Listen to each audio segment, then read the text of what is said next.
Hello guys, मनसा kitchen king special में आपका स्वागत है। आप सभी को मेरा प्यार भरा नमस्कार। आज हम बनाने जा रहे हैं इतना बढ़िया स्नैक्स कि आप इसे स्टोर करके भी रख सकते हैं। 10 से 15 दिन, महीने भर भी रख सकते हैं, कोई इसमें खराबी नहीं आएगी। इसके लिए मैंने 1 बाउल आटा लिया है, आधा बाउल मैदा ली है, ये मैंने हरा धनिया लिया है, एक गुच्छी जो आती है नी पूरी बड़ी मार्केट में, वो लिया है। क्योंकि इसे बहुत बारीक कट कर लिया, सिर्फ हमें पत्ते पत्ते लेने हैं, उसकी डंडियां नहीं लेनी है। धनिये की डंडियां नहीं लेनी, सिर्फ पत्ते लेने हैं हमें।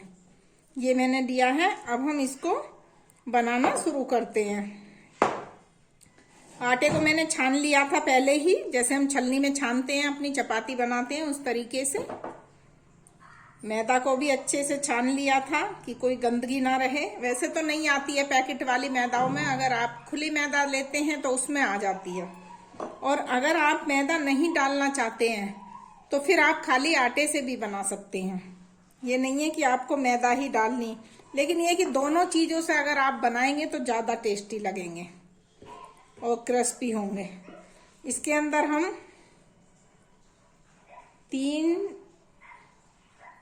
2 चम्मच 3 चम्मच। अब हम इसको ये देखेंगे कि ये इतना ही काफी है या हमें और जरूरत पड़ेगी। तो अभी फिलहाल हमने 3 चम्मच डाला है, क्योंकि 1 चम्मच डालने में उसमें ज्यादा आ गया, तो 3 चम्मच के करीब ये हो गया। इसके अंदर ही हम डालेंगे स्वाद के अनुसार नमक डालिएगा आप। थोड़ी सी हम हल्दी डालेंगे इसके अंदर ही, बस हल्दी सिर्फ कलर के लिए डाल रहे हैं, नहीं वैसे हल्दी का कोई यूज नहीं।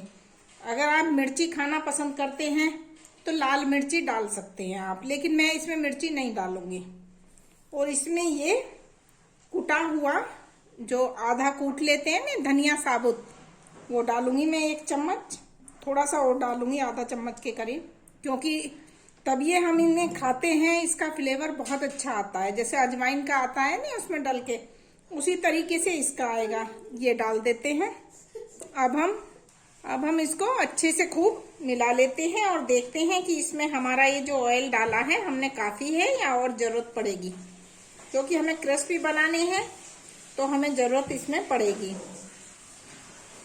अगर आप इनको स्टोर करके रखते हैं तो फिर आप इन्हें तेल में मत बनाइएगा, फिर आप रिफाइंड में बना लीजिएगा, क्योंकि रिफाइंड की कोई स्मेल नहीं होती है ज्यादा। और अगर आप ऐसे ही हफ्ते भर में ही खा लेंगे तो फिर आप इन्हें तेल में बना सकते हैं। मेरे ख्याल से 3 चम्मच काफी है, क्योंकि देखिएगा जब इस तरीके से हमारे बनने लगे लड्डू टाइप, तो समझिएगा कि इसके अंदर जो ऑयल हमने डाला है वो बिल्कुल करेक्ट है। अब हम इसके ही अंदर ये धनिया डाल देते हैं, जो हमने बहुत बारीक कट किया है।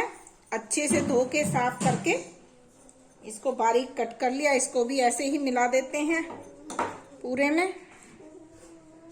अब इसमें हम पानी इसके मुताबिक डालेंगे, जितने पानी की हमें जरूरत होगी नहीं उतना ही हम इसमें पानी यूज करेंगे। अब हम इसे टाइट ही गूंदेंगे, थोड़ा थोड़ा पानी डालकर हम देखेंगे कि हमें कितने पानी की इसके अंदर जरूरत है। क्योंकि इसे हम पतला नहीं गूंदेंगे, बिल्कुल एकदम टाइट। थोड़ा सा और डाल लेते हैं।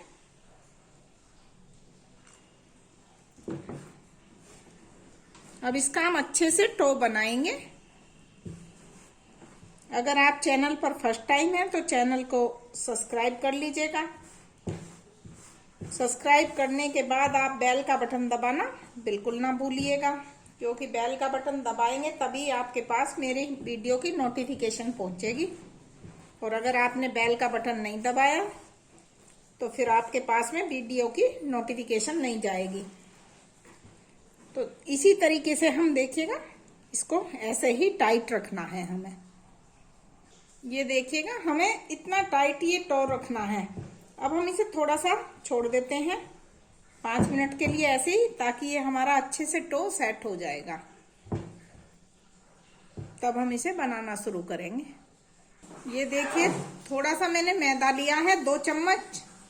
अब मैं इसमें 2 चम्मच के करीब ही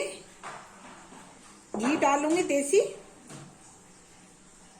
थोड़ा सा और ले लेती हूँ, क्योंकि घी में आप कंजूसी ना करिएगा। अगर आपके पास घी नहीं है तो फिर आप रिफाइंड का यूज कर लीजिएगा। अब इसको हम पूरे को मैश कर लेते हैं इसी में, इस तरीके से मैदा में ही अच्छे से पूरे को कर लेती हूँ मैश। ये देखिएगा, ये अच्छे से मैंने मैश कर लिया। अगर आपका घी टाइट हो रहा है, आजकल सर्दियां हैं, तो फिर उसे गर्म करके भी डाल सकते हैं। ये बना ली है। अब हम इसे, आटा भी हमारे को 5 से 7 मिनट हो गए हैं, अच्छे से सेट हो चुका है। अब हम इसे बनाना शुरू करते हैं।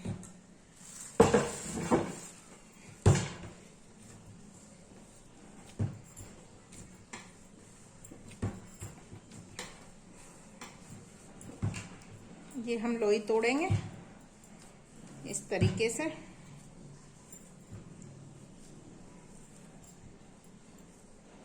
छह लोइयां बना लेते हैं और इनको गोल गोल, बिल्कुल गोल पेड़ा बनाइएगा। ऐसे हम गोल बना लेते हैं। ये देखिएगा, सभी लोइयां हमारी बनके तैयार हैं। अब हम इनको एक एक को बेलना शुरू कर देते हैं। ऐसे लेंगे और इसे ऐसे थोड़ा सा हल्का सा घी का हाथ लगा लीजिएगा, तेल का या घी का, किसी भी चीज का, ताकि ये नीचे चिपके ना। ये देखिएगा, ऐसे पतली बना लीजिएगा आप इन्हें, खूब ज्यादा मोटी नहीं चाहिए हमें। अब इसे एक एक बनाते जाइएगा और अलग रखते जाइएगा। वही इसका तेल का आप हाथ लगाइए, रिफाइंड का, इसके नीचे जब हम इसे बेलते हैं, और बस इसको हम बनाना ऐसे ही शुरू कर देते हैं।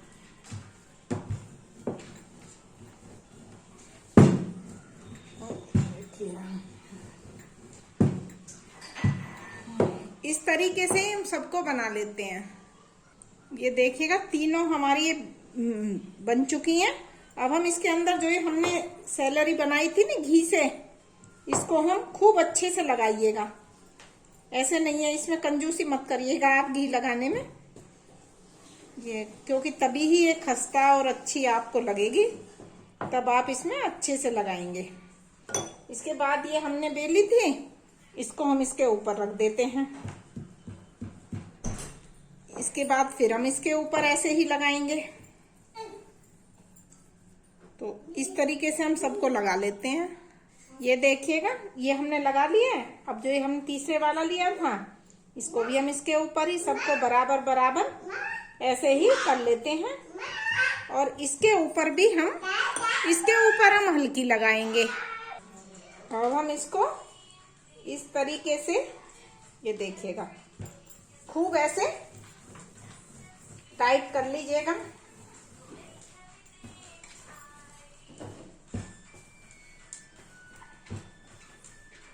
ऐसे ही इसे लंबा बना लेते हैं, थोड़ा सा लंबाई में कर दीजिएगा।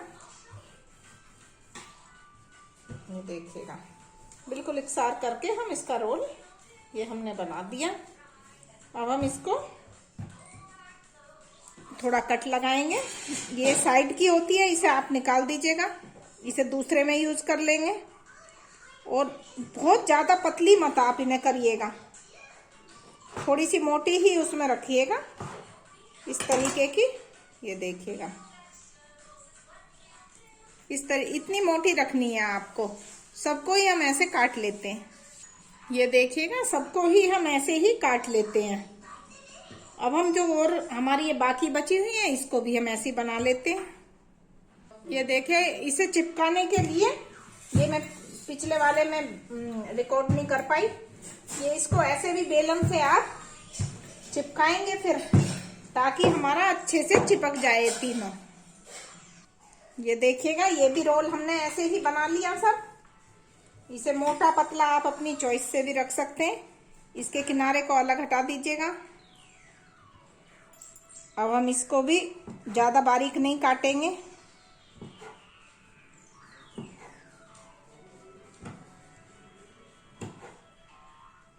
ऐसे ही सबको कट कर लेते हैं। बस इतनी मोटी हमें जरूर रखना है। ये देखिएगा सभी हमारी बन के तैयार है। अब हम चलते हैं गैस की तरफ। ये देखिएगा हमारा तेल गरम है। पहले हम इसमें एक डाल के देखेंगे। बिल्कुल करेक्ट है, तेल का जो तापमान होना चाहिए वो बिल्कुल करेक्ट है। इससे ना ज्यादा तेज होना चाहिए ना ज्यादा कम होना चाहिए। अब ऐसे ही हम सबको डाल देते हैं। जितने भी एक बार में आएंगे आप उतने डाल लीजिएगा। ये देखिएगा मीडियम फ्लेम पर ही। अब ये हमारी बहुत अच्छे से हो चुकी हैं, पक गई हैं मतलब, क्योंकि धीमी फ्लेम पे आप करेंगे तो अंदर तक सिकेगी ये, और अगर आपने तेज पे कर दी तो बाहर बाहर से सिक जाएगी, अंदर से कच्ची रह जाती है, फिर इतनी क्रिस्पी नहीं बनेगी। बस अब गैस की फ्लेम ऑफ कर देते हैं और इन्हें हम निकाल लेते हैं। ये देखिएगा बिल्कुल घी नहीं पीती हैं। ये देखिएगा आटे और उसकी हरे धनिए की हमारी मठरी बनके तैयार है। आप भी बनाइएगा, खाइएगा। आप कमेंट करना बिल्कुल ना भूलिएगा, बताइएगा कि आपको ये मेरी बनाई हुई मठरी कैसी लगी। Thank you for watching.